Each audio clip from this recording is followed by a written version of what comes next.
Oke, bismillahirrahmanirrahim.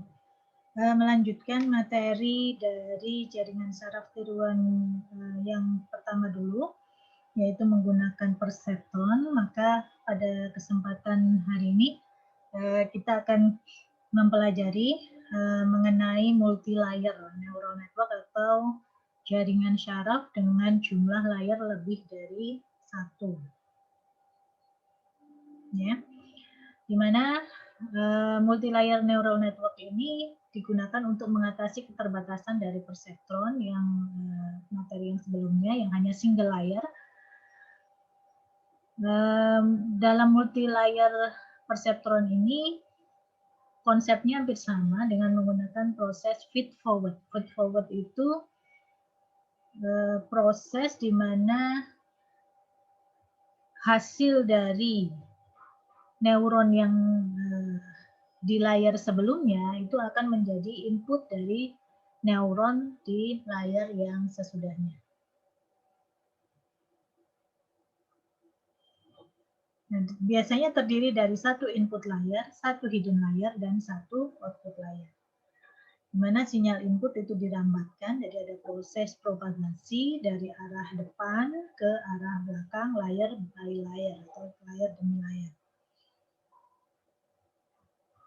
Jadi kita ulang lagi kemarin, kalau kemarin single layer ya, neural network, atau kita sebut dengan perseptron, kita hanya menggunakan satu neuron atau lebih ya. Jadi kalau inputnya satu maka kita menggunakan satu neuron, kalau inputnya dua maka kita menggunakan dua neuron.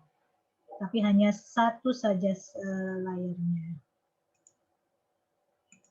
Jadi layarnya aja hanya satu.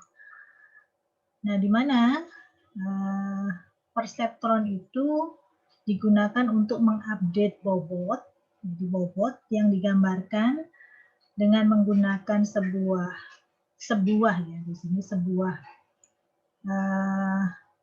linier, garis linier yang di mana garis linier ini akan memisahkan dua kelas. Jadi di sini kalau misalkan di sini ada kelas 0, di sini ada kelas 1, lambangnya di sini hitam, di sini putih.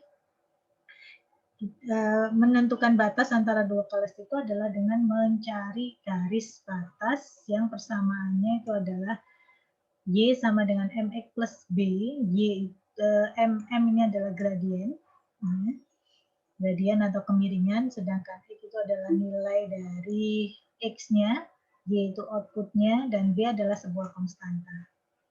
Nah, dengan menggunakan perseptron, di mana setiap neuron itu dia mengandung atau mempunyai nilai threshold, nilai ambang, ya, yang sudah ditentukan terlebih dahulu. Kemudian jangan lupa bahwa di dalam perseptron ini setiap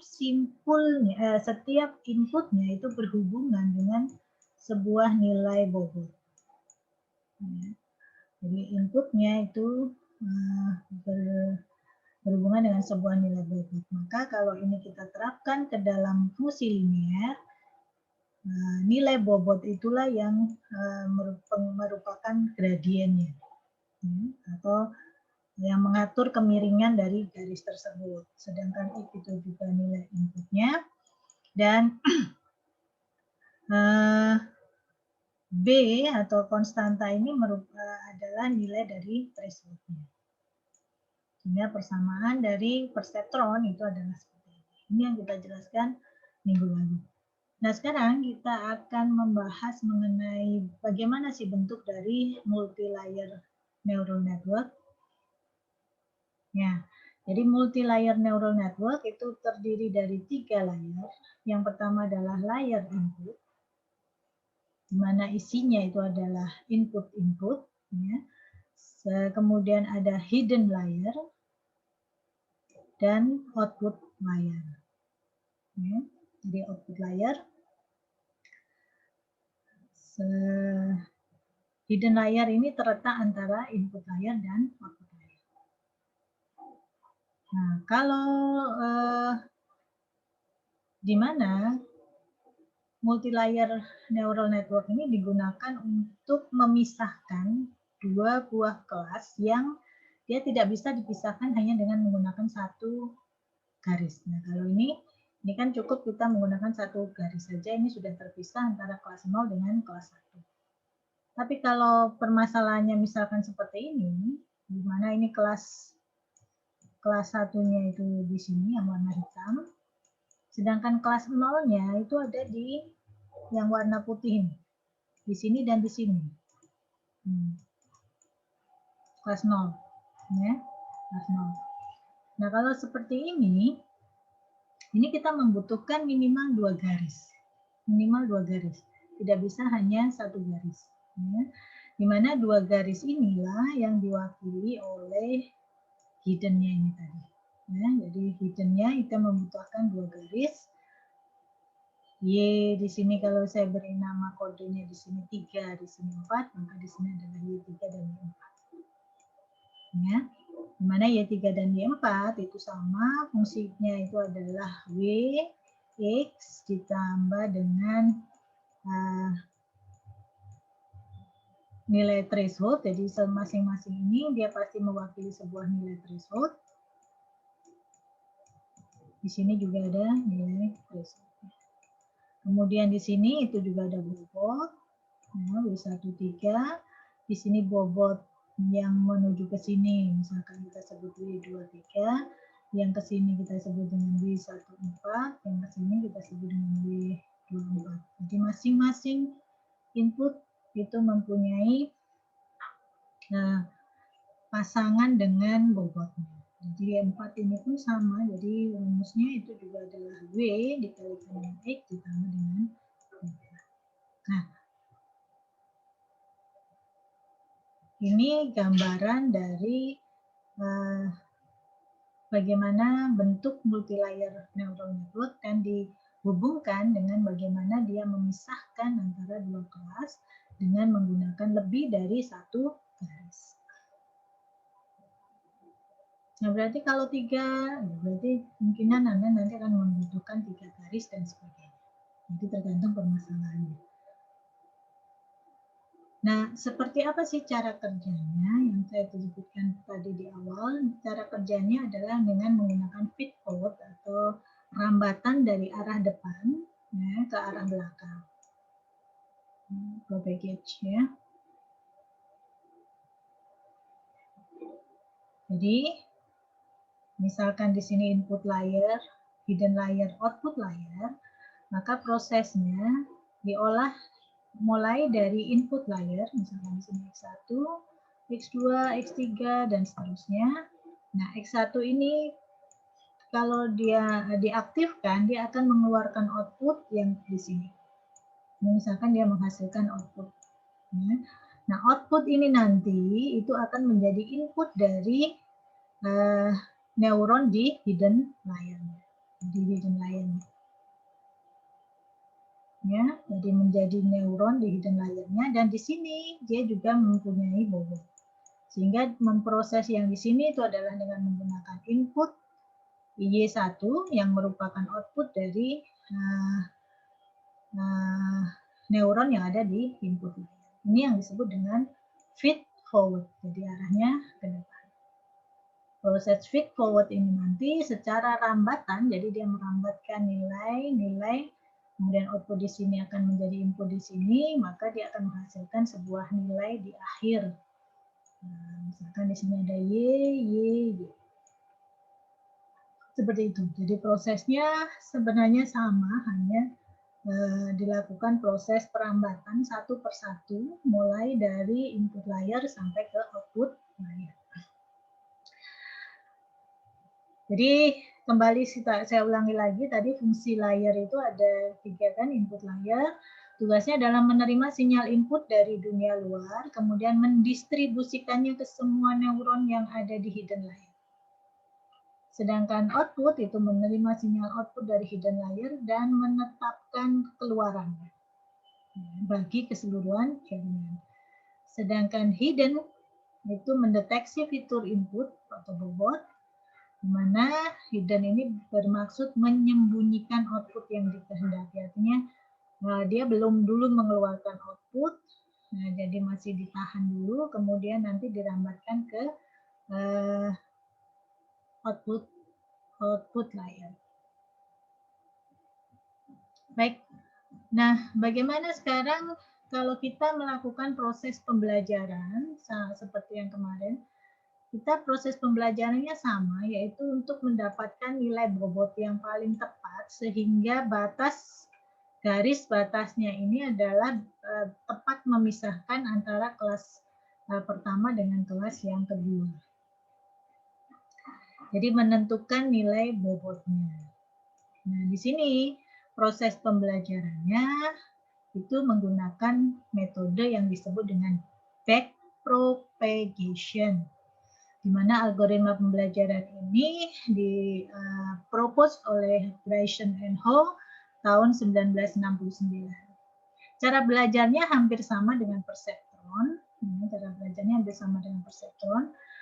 Bedanya kalau perseptron hanya memiliki satu bobot untuk setiap input dan mempunyai satu output saja, sementara multilayer memiliki banyak bobot, kan? Punya banyak bobot, baik itu bobot di input layer, di hidden layer. Ya, di mana setiap bobot itu memiliki kontribusi terhadap lebih dari satu output. Nah, bedanya lagi kalau di perseptron kita menggunakan fungsi aktivasi HAT limit ya, HAT, yaitu sign atau menggunakan sign atau step. Nah, maka kalau di backpropagation ini kita menggunakan fungsi aktivasi soft,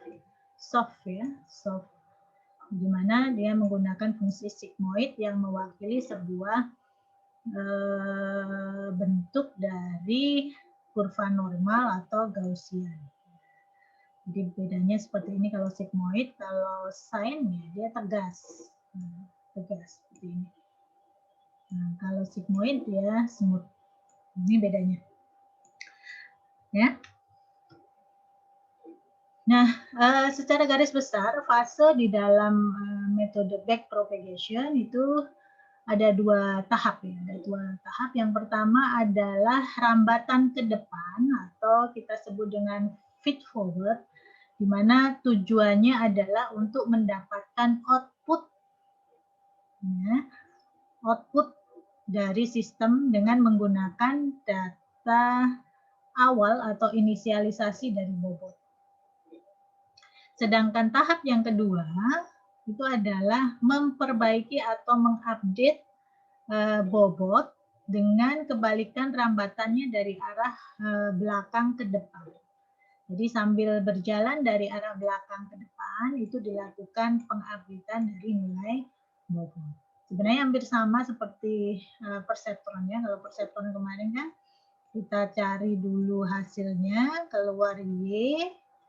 Ya, di sini ada X, di sini ada W, di sini.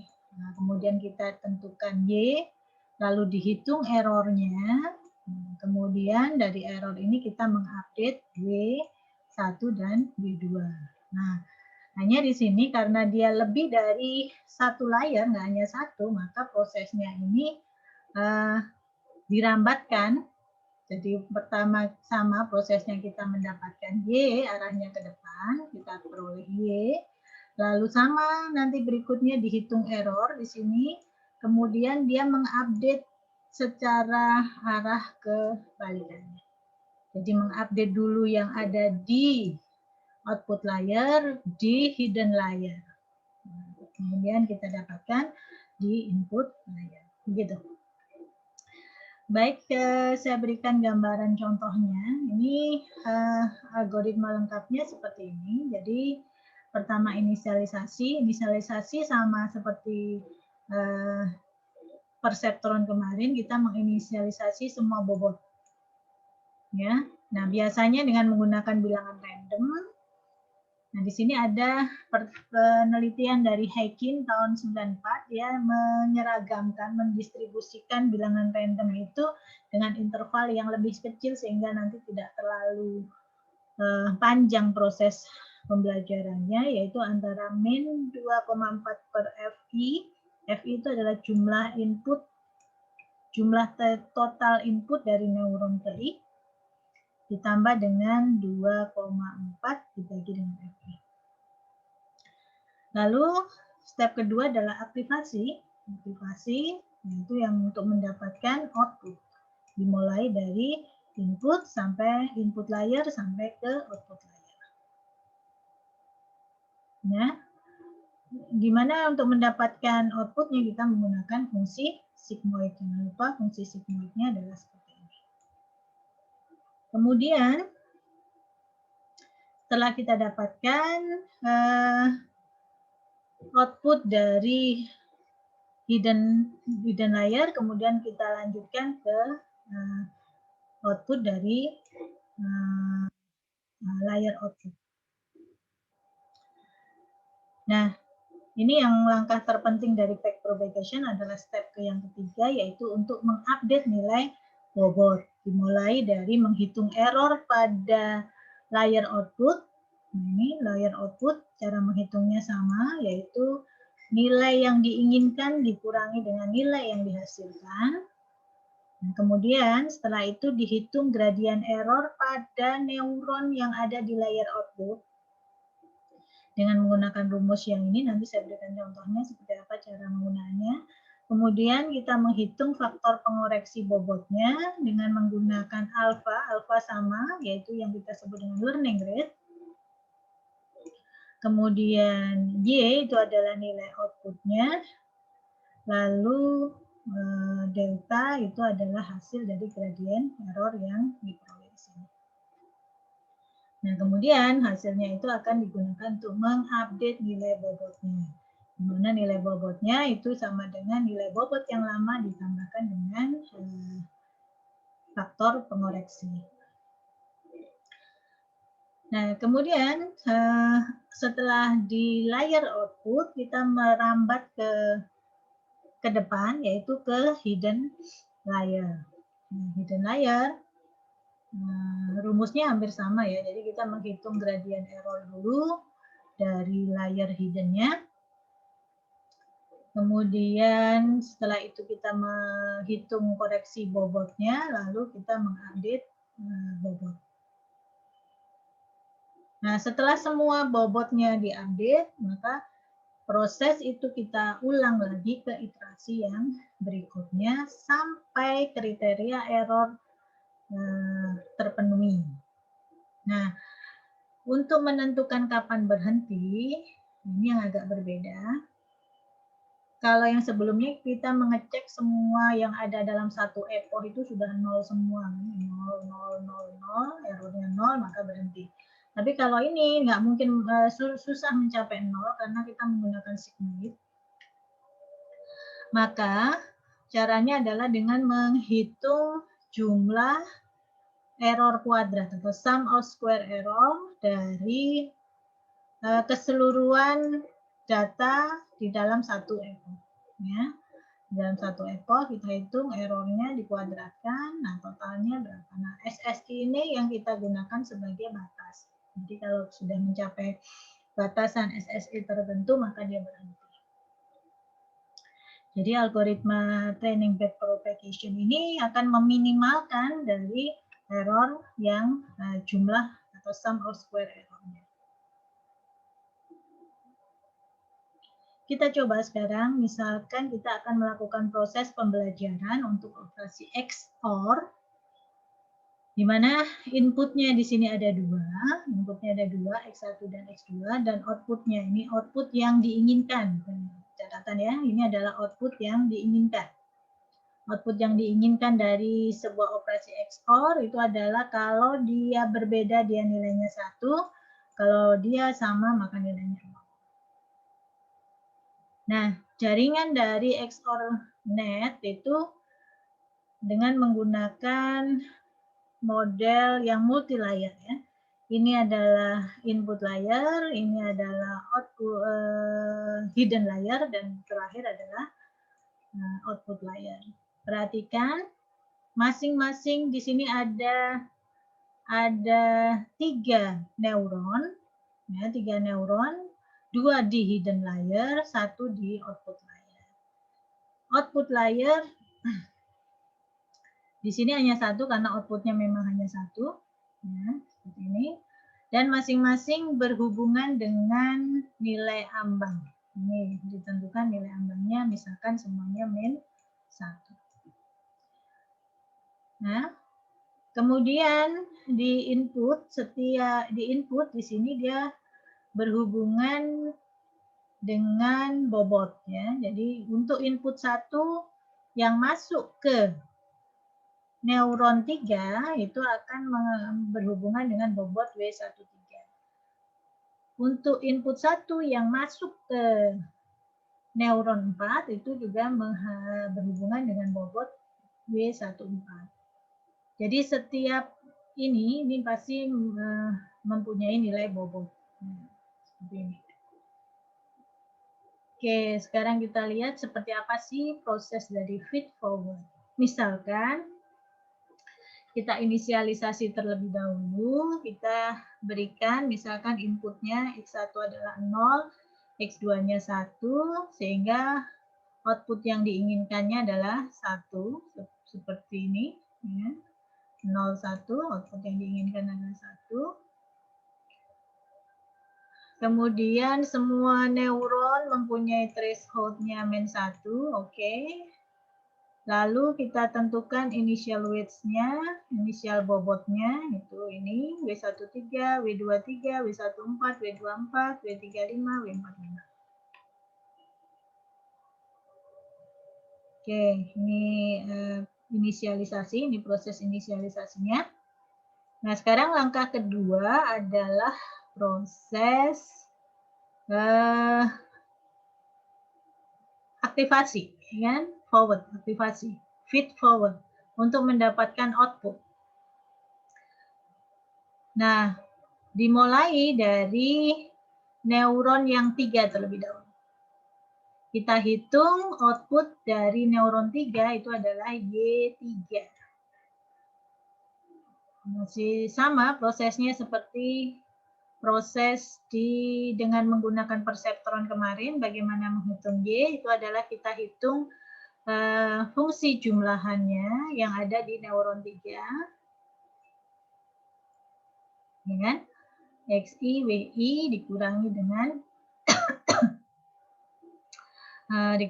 threshold. Thresholdnya min 1, ya kan? Itu sama dengan X1, ini X1, ya kan? 3 ini kan ada 2 cabang yang masuk, yaitu X1 dengan bobot B13 dan X2 dengan bobot B23. Sehingga jumlahan nilai yang ada di neuron 3 itu adalah X1 kalikan W13 ditambah dengan X2 kalikan W23 dikurangi dengan nilai threshold-nya. Nilai threshold-nya min 1.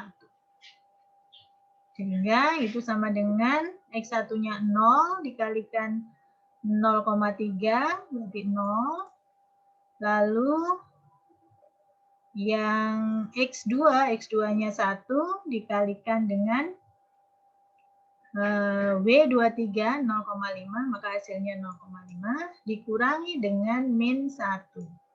Sehingga hasilnya sama dengan 0,5 ditambah 1 sama dengan 1,5.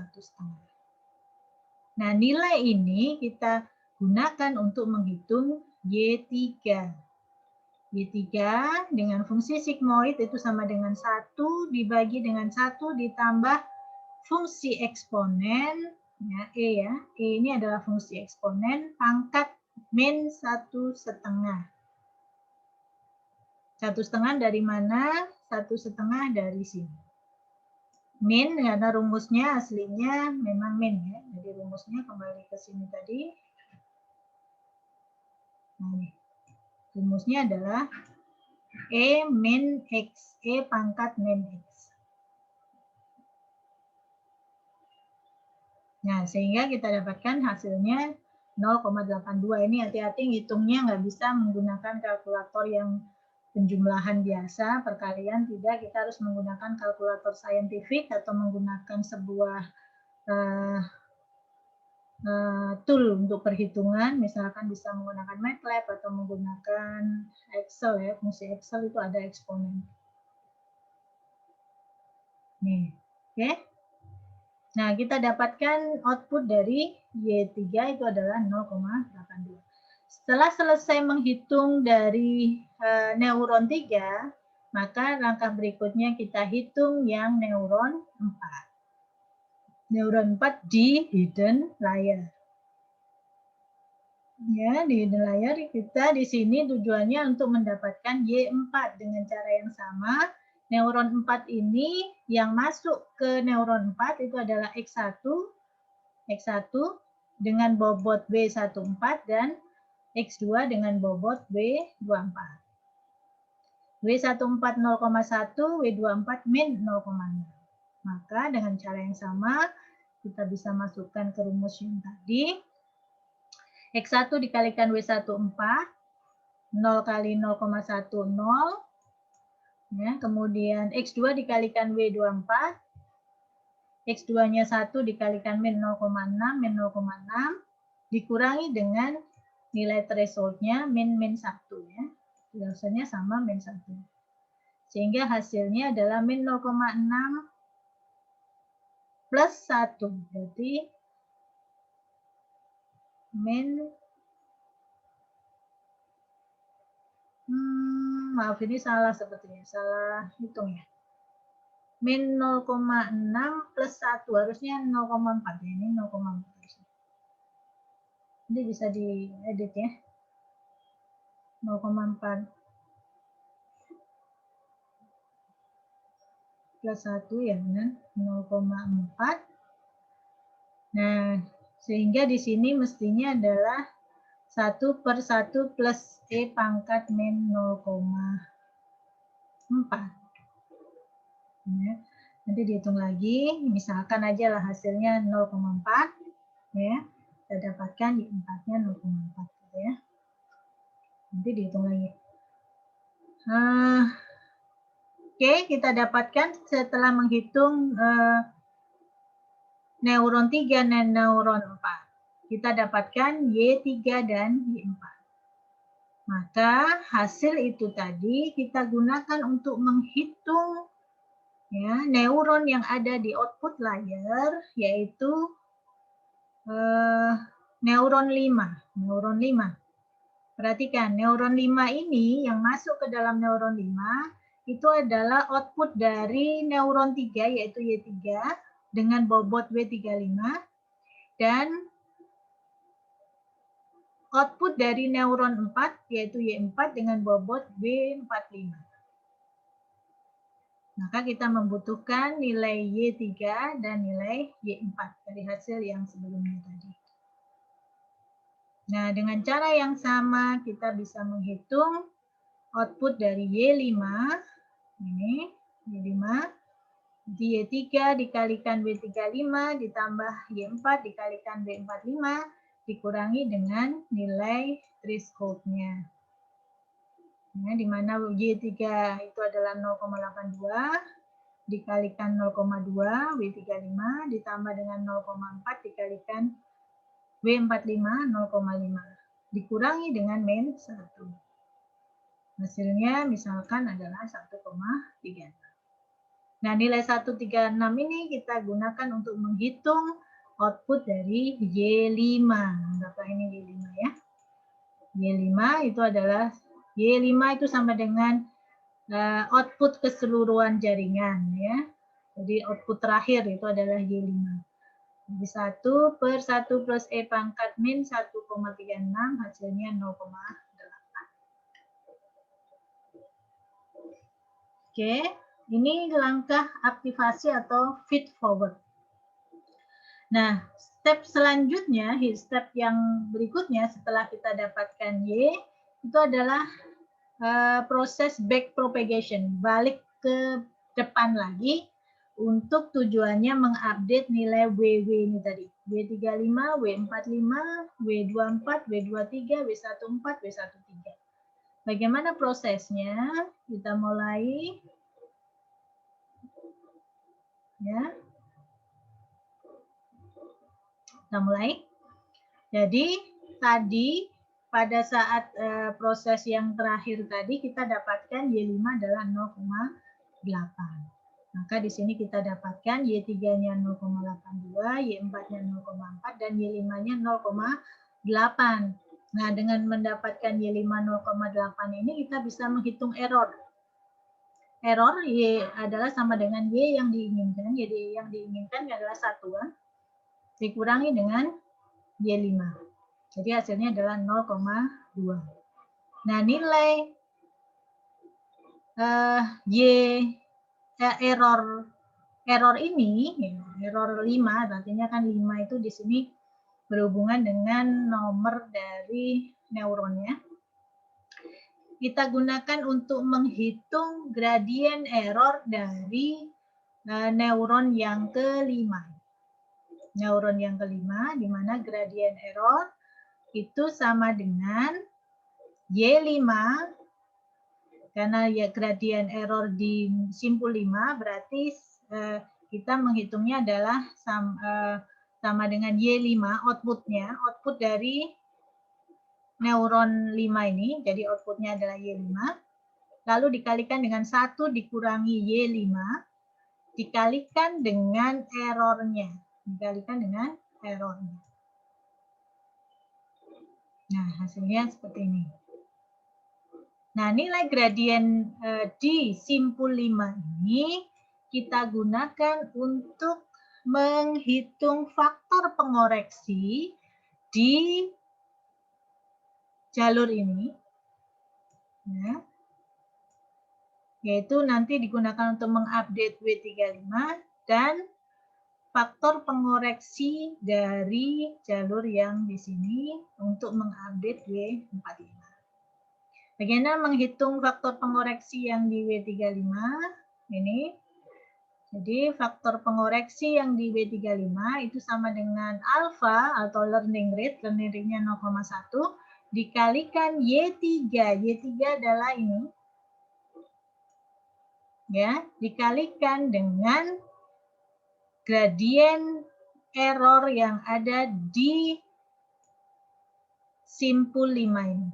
Jadi karena di sini dia masuknya adalah ke simpul 5, maka gradien error yang kita pakai itu adalah yang di simpul 5. Nih, simpul 5. Nah, ketemu. Nah, nilai dari faktor pengoreksi ini kita gunakan untuk mengupdate nilai W35. Jadi W35 adalah W35 yang lama, yaitu 0,2, ditambah dengan faktor pengoreksi.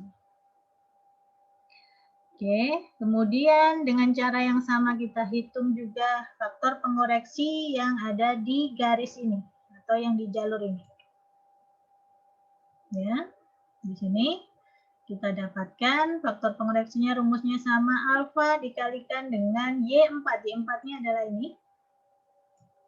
Dikalikan dengan ya, gradien error dari dia masuk kemana tadi? Masuknya adalah ke neuron yang kelima. Sehingga di sini yang kita ambil adalah gradien error dari neuron yang kelima. Hasilnya seperti ini kita gunakan untuk mengupdate dari W45. Maka W45 baru kita peroleh nilainya adalah 0,5012, sedangkan W35 yang baru nilainya adalah 0,2025. Nah, ini cara mengupdate dari nilai yang ada di daerah yang kita sebut dengan output layer. Nah, setelah selesai di output layer, lagi maju langkah ke depan satu lagi ke hidden layer. Di hidden layer, karena di sini ada 2 neuron, maka masing-masing kita update. Kita hitung dulu gradien di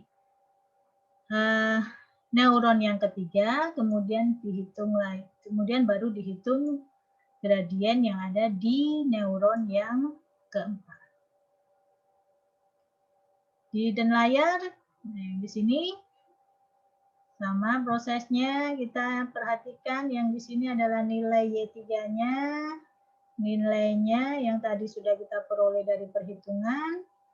Di sini kita dapatkan gradien error di 5 adalah 0,03. Nah, sekarang kita hitung gradien error yang di neuron 3.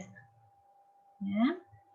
Neuron 3, perhatikan rumusnya itu adalah Y3 outputnya, dikalikan dengan 1 dikurangi Y3, dikalikan dengan, nah ini, ya, gradien error, jumlahan dari gradien error yang dituju oleh simpul 3. Nah, ini simpul 3 kan hanya menuju ke simpul 5. Maka di sini yang kita pakai adalah gradien error dari 5 dikalikan dengan bobotnya yang ada di sini. Jadi B35 kalikan dengan gradien error dari 5. Kalau misalkan ini ya, ada satu kasus di mana 3 ini ternyata dia punya 2 cabang. Anggaplah di sini ke 6. Ya. Maka di sini kan tadi pasti dihitung dulu gradien error 6-nya kan. Nah, kemudian di sini juga ada bobot W36. Maka ini itu enggak hanya sendiri, jadi harus kita tambahkan juga dengan delta 6 dikalikan dengan W36. Begitu. Nah, jadi semuanya kalau dia keluarnya, jadi artinya nilai update bobot yang ada di sini itu dipengaruhi oleh nilai-nilai yang terhubung ke dirinya. Oke. Nah, kita dapatkan hasilnya adalah seperti ini, gradien di simpul 3. Nah, maka kalau sudah ketemu gradien di simpul 3, kita gunakan untuk mendapatkan faktor pengoreksi di 2 cabang yang masuk ke dirinya, yaitu W13 dan W23.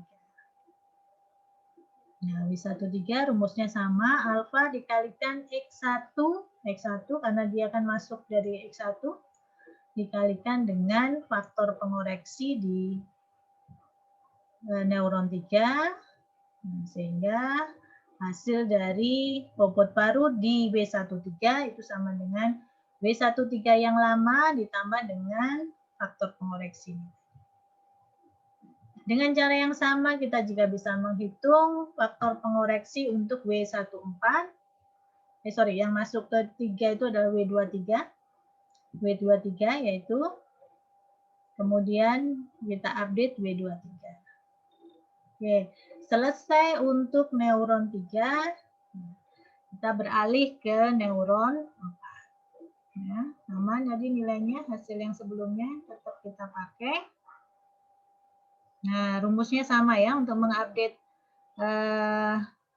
untuk mendapatkan gradien error di simpul 4, caranya sama seperti menghitung yang ada di simpul 3. Yaitu Y4 dikalikan 1 dikurangi Y4 dikalikan dengan, ya dia keluar ke sini kemana? Yaitu ke D5, ke delta 5 atau gradien error 5 dikalikan dengan W45. Hasilnya ketemu, delta 4 kita gunakan untuk mengupdate yang mana? Yaitu mengupdate W14 yang masuk ke 4. Yang masuk ke 4 adalah W14 dan W24. Nah, caranya sama, kita dapatkan W14 baru dan W24 baru. Nah, ini adalah proses untuk back propagation, perlambatan ke belakang untuk mengupdate nilai bobot W13, W14, W23, W24, W35, dan W45. Proses ini kemudian diulang lagi dengan merubah nilai dari X1, X2-nya. Ya, sama seperti proses yang perseptron kemarin. Kita ganti dengan menggunakan bobot yang terakhir. Nah, kita lakukan proses feed forward lagi, kemudian back forward lagi. Back propagation-nya bukan back forward.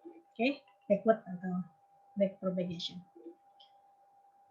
Seperti ini contoh proses dari algoritma backpropagation untuk mendapatkan nilai bobot yang terbaik sehingga kita bisa menghasilkan hasil prediksi dan dengan menggunakan jaringan ini hasil prediksinya itu adalah hasil dari prediksi dengan error yang terkecil. Nah, ini contoh lain cara menghitung ya. Ini kalian baca sendiri, ini prosesnya sama. Oke. Nah, jadi prosesnya sama ya. Contohnya ini kalau kita proses mulai satu epoch, ini satu epoch. Ya, satu epoch. Ini 00 ketemunya output realnya misalkan ini, errornya ini ya. Kemudian W-nya digunakan untuk menghitung 01, output realnya ini, errornya ini, dan seterusnya. Nah, bagaimana cara menghitung error keseluruhan? Itu dengan menggunakan sum of square error. Yaitu nilai E ini dikuadratkan, dikuadratkan, dikuadratkan, dikuadratkan, lalu dijumlahkan sehingga hasilnya. Nah, kalau ini sudah mendekati nilai 0 atau suatu nilai yang kecil sekali, 0,0001 misalkan, maka ini prosesnya sudah dianggap sebagai hasil yang konvergen. Kalau sudah konvergen ya berarti sudah selesai.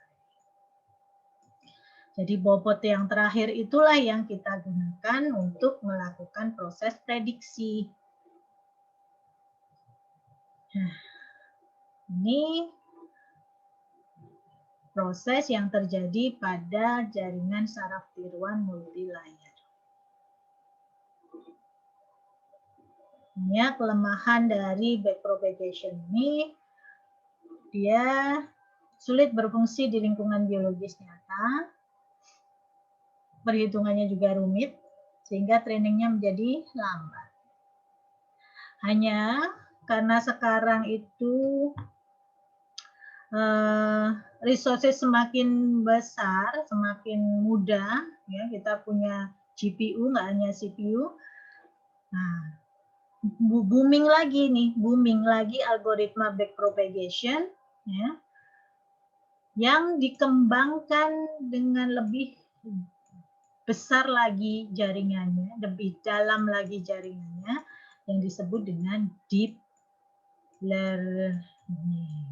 Nah, jadi sebenarnya deep learning itu adalah sebuah jaringan saraf tiruan multilayer dengan jumlah layer yang lebih dari 3 tadi. Jadi kalau tadi itu kita hanya mengenal input layer,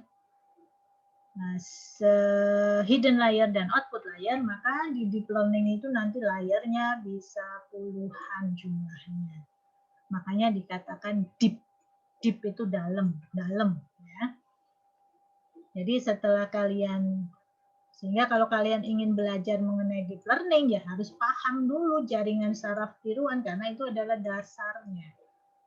Jadi pengembangan dari jaringan saraf tiruan yang sekarang lagi booming dan terkenal itu adalah teknik-teknik deep learning.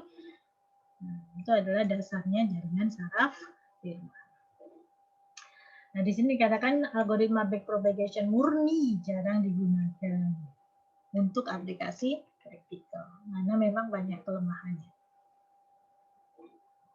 Oke, nanti setelah kalian belajar mengenai backpropagation, insya Allah setelah itu saya akan berikan dulu bagaimana aplikasinya di Python. Kemudian setelah itu kalau waktunya masih mencukupi, saya akan memberikan pengenalan mengenai deep learning.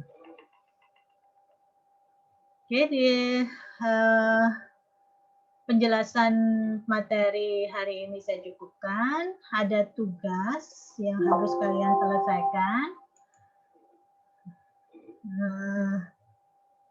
Nanti saya beri waktu sampai minggu depan dikerjakan tugasnya untuk melatih pemahaman kalian seperti apa proses dari algoritma backpropagation. Oke, terima kasih atas perhatiannya. Wabillahi taufiq walhidayah. Assalamualaikum warahmatullahi wabarakatuh.